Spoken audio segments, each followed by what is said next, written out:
This thing feels very strange on my ear. Good morning. Just want to mention that it is so lovely to speak at a conference where we open in prayer and worship. I love the Word and I love Jesus, and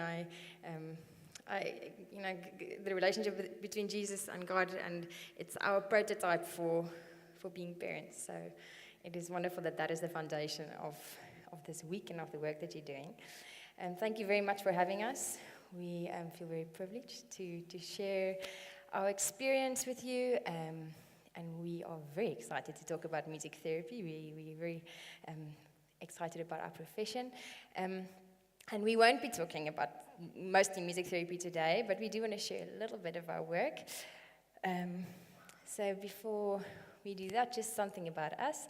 So Mari Stevens, and this is Helene based, and that is our micro world, to lean with her beautiful family, and that is my husband and my little boy. And I could not find a photo with all of us in there because it's either one like this with me and him, or myself taking a photo of the two of them. So that is us. And so we will be speaking from the position as professionals in our field, but also as parents ourselves, which is often, that is the most useful place to speak from our own experience. So as I mentioned, we are registered music therapists, which is in our country is a significant thing because it's not recognized by the Health Professions Council in all countries, so we've come quite a far way. So just, this is the most academic that I will get today, but just to tell you what is music therapy. So it is the use of music as a therapeutic intervention with people of all ages in a process designed to address emotional, cognitive, physical, transpersonal, social, and community needs. So we really consider someone as a holistic being. Music therapy aims to develop potentials and improve quality of life through prevention, treatment, and rehabilitation. So one thing we in music therapy make a distinction with, and we did mention to someone, we don't label ourselves as professionals, and we don't have titles or. So you have music therapy as a profession, and then you've got music as therapy. And I think we will be talking a little bit more about that today, because that is relevant to everyone. So music therapy, you're a registered professional and you practice in a very specific context. But we know that music is a universal language. We all have it in us. We all share it. And we will be talking to that today.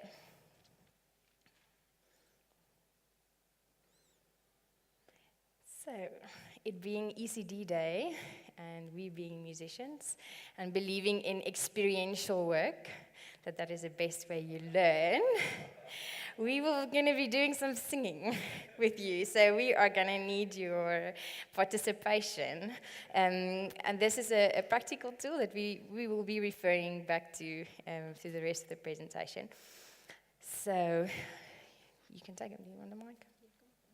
Okay. Okay, so it looks. Can you stand? Can get some blood flowing. Okay, so first just a melody.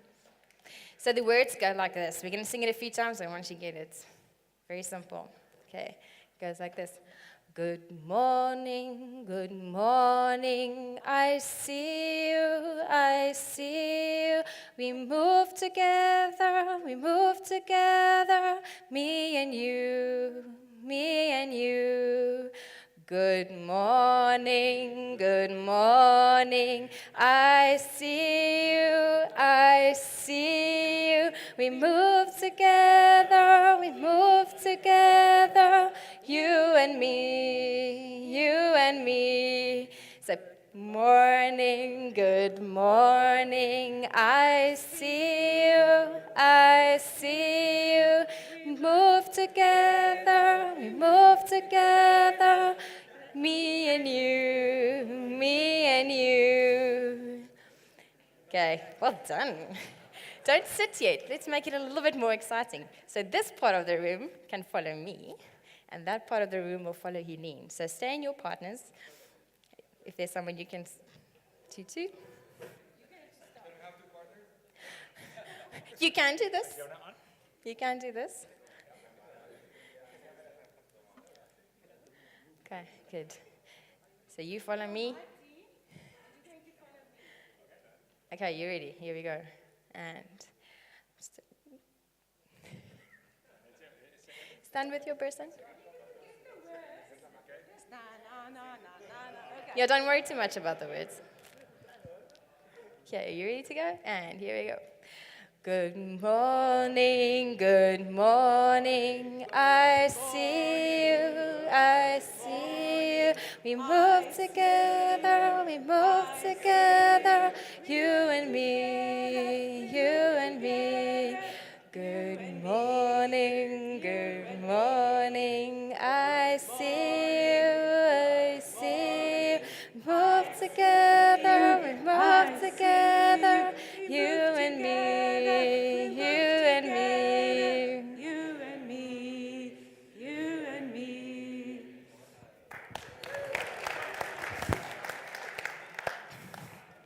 Great singing. Thank you for participating, everyone. Okay, so what just happened? What did we just do?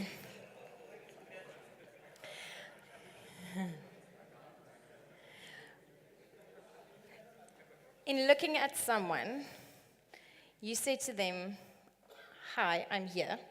I'm here for you." You greeted them. You said, "Hello, I see you. We're moving together. I'm tuning into you." And all that created a sense of playfulness. So this was now, when we were adults and you were all laughing and engaging with each other. And we're now thinking about how to engage with little people. So those few principles of being with someone, seeing them, saying, "I see you, I hear you," and playfulness. We're going to mention that a few times. Those are buzzwords for this conversation. So we as musical beings possess an innate musicality. So if you think, and this is how we as music therapists think about our work, but it applies to everyone just for you to make sense of where we're coming from.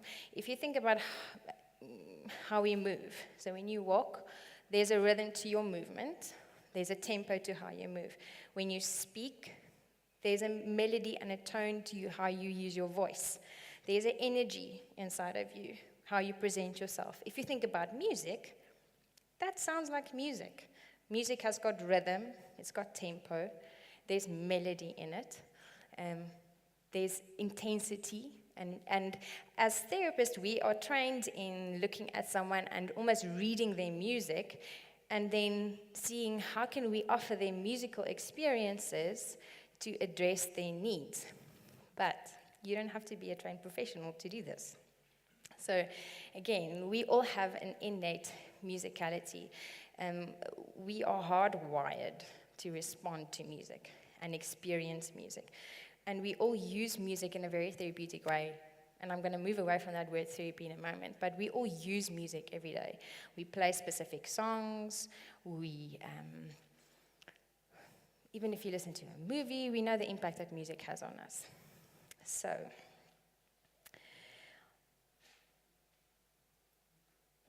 we can use music, and music, not just music, we use now a structural song, but think a little bit about musical elements.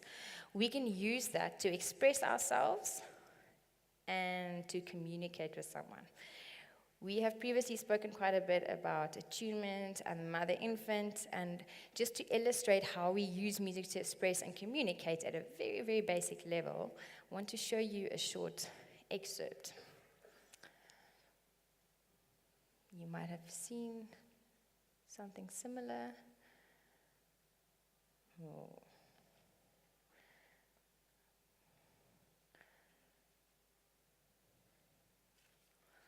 Okay, so just listen to the interaction between the mother and the baby.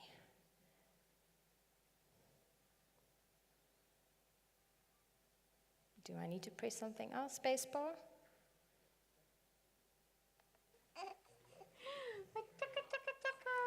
Can you see? Oh.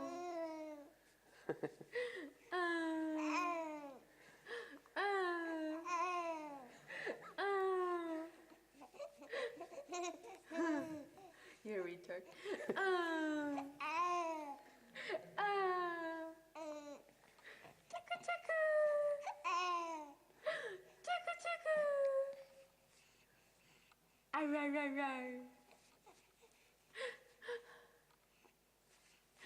Oh. Oh. Kiss kiss coo. Chaka chaka. Chaka chaka. Say hi hi.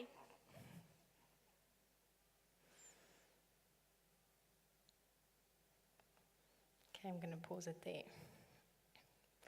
All right, so what we saw here is that very, very basic mother-infant communication happening.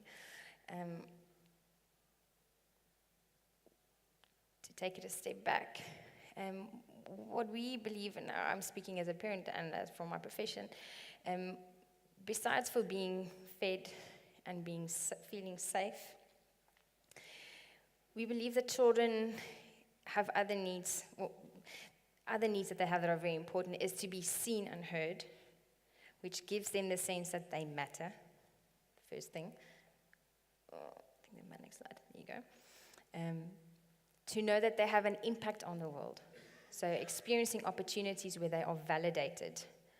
And I'm thinking about the text that you shared this morning about the things that, how God spoke about Jesus, about identity and love, giving authority to. And then the third thing is to play. So show me how I can do this. Show me what I can do. And again, what we saw in this clip was the very basics of mother-infant communication. And although it is seemingly basic, the moment reflected an astute awareness from the mother to this baby, a connection between the two, and a sense of play, intimacy. And this is an example, this is the most common example, is that between a mother and a child. But I know we've spoken about primary caregivers, and often that is not the case, where it's not a mother. And then we're going to talk about practical things that one can do to attune to someone, to attune to a little child. But this is like the basic manner. And we know that this is something that comes quite natural for mommies to do often, not always. There are cases where this does not come natural. We're going to talk about that in a moment. But what we wanted to show through this excerpt is that through being present in the moment, looking at him, really making eye contact with that baby, she was showing him, I'm here, you matter. She was mirroring his sound. So she was showing him that she hears him and that he's having an impact on the environment around him. And she was extending his sound. She was adding other sounds into what he was doing. So she was inviting him to try new things out. And although this type of interaction, it is, again, very small, but this is a type of interaction that develops as the child gets older. But the basis of it, the principles of it remains the same. So again, attuning to that child, giving them the opportunity to initiate. So yes, you can do it. Say this word, or try this. Try this. You can do this, and play. Play is so important for children because this is how they experience their world and how they learn. I made a note here about connecting, in the previous presentation, she spoke about how children express physically when they experience things. And we spoke about musical elements. So music, it doesn't need to have a melody. But if you think about a child screaming, that is them expressing. And if you attune to a child in that way, so what are they doing? What is the meaning behind how they are using their voice, how they are using their bodies? What does that say to me? There's value in those things. Okay, so I just spoke about mothers after you give birth. Often they naturally attune to their children. And it enables that attachment, the healthy attachment to develop with a child. But there are cases where this does not happen.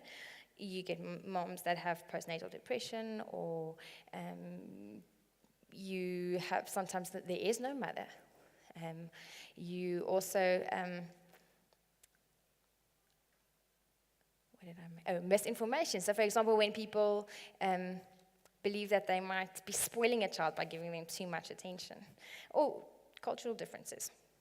But I think one thing that is quite significant, and we were speaking about, I made my notes, rescripting, is the way that we have experienced parenting and the way that we have experienced our relationships with the people closest to us. And I made this comment to Helene yesterday. I asked her, can you please speak about this? Because in our years of experience with parenting, she's way ahead of me. My boy is 1.5 years old. And then in that moment, I corrected myself and I thought, no, actually, I've got 32 years experience of parenting because I come from a home with parents.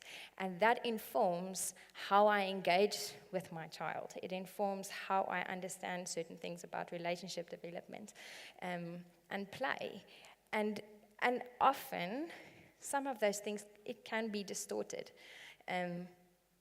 for various reasons. And if there are specific questions, we could look at that. But the process of amending those, or the start of amending those things, is actually reflecting on yourself. And it was mentioning before. So what happens to me when I need to engage with my child in this way?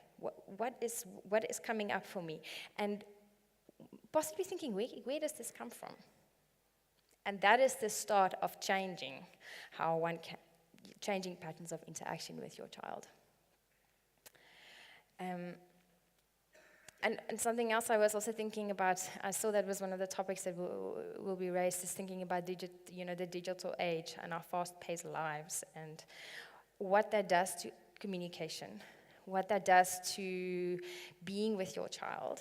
And how it becomes more and more difficult to really tune into someone in that moment. So we actually have to take quite practical steps with little people to engage with them, because it's that close interaction that makes them feel safe, heard, and that gives a good, firm foundation for them to develop that safe space.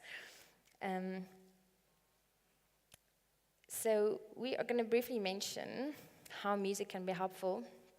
And I'm going to hand over to Helene here. So,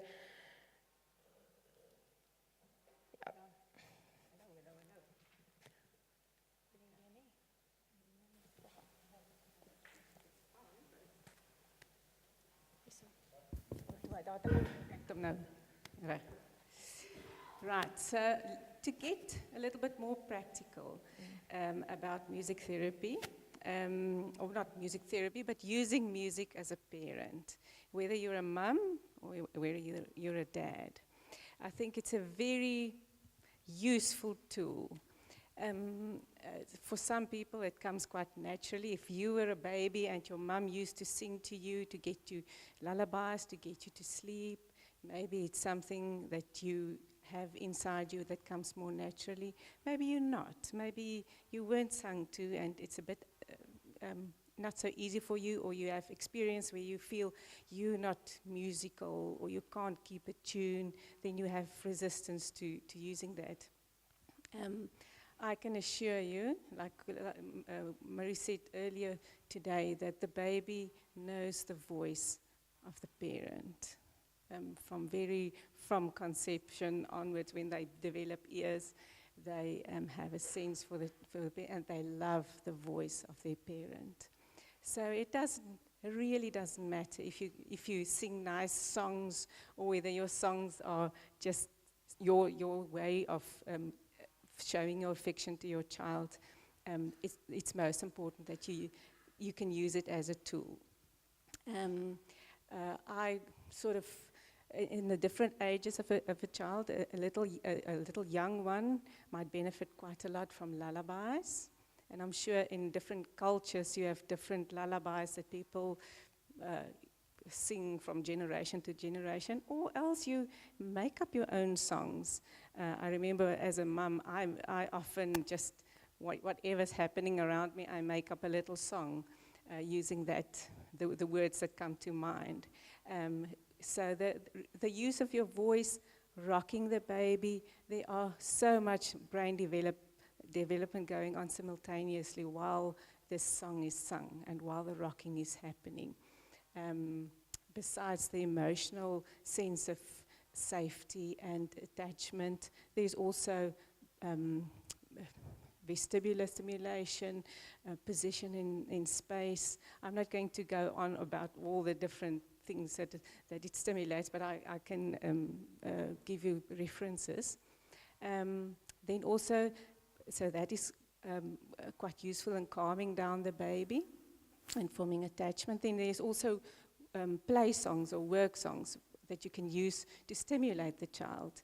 So they in a sort of in a curious state, more in an awake state, and you can use a song to finger songs or toe songs or learning about the body part and movement songs. Do you have an idea for a song? Learning about emotions, maybe for a little bit of an older child. If you're happy and you know it, da-da-dum, clap your hands. Or if you're angry and you know it, then what do you do? And then you ask. And so Stamp your feet. Yeah, stamp your feet. Whatever. So you get in work songs, and I've got a feeling that dads are very often the ones who want to extend the child. Like you said, they breaking the barriers a little bit. They want the child to grow, to explore. So the work songs are very nice songs for I think for dads to do with it. And also making up songs and using humor and using creativity in your songs also instill that in your child. So there are lots of resources on the internet about music and songs that you can use for stimulation in different ages of a child's life, and also quite specific stages of development where music can be used very functionally for different types of development. Of course, also motor development, gross motor and fine motor development, doing movements and dancing and all sorts of movement activities that you can do with your child. Is there anything else? Okay, so my challenge to you would be our little song that we made up. It's a known tune, but I would like to challenge you, because we have thought about this process of meeting the child, making eye contact, smiling, connecting with your child. So that's the first one. Good morning, and then I see you, so validating the child. The next one was we move together. Then you are in the process of extending your child. You're playing with the child. And then the last one is you and me. So it's about the relationship. And I would like to challenge you in your different languages, if you can just use those 4 concepts. And with that little song, da, da, da, da, da, da, da, da, da, make up your own song, and you can use it as a tool in the training that you do also to instill the idea of why we do music with the children as a practical tool.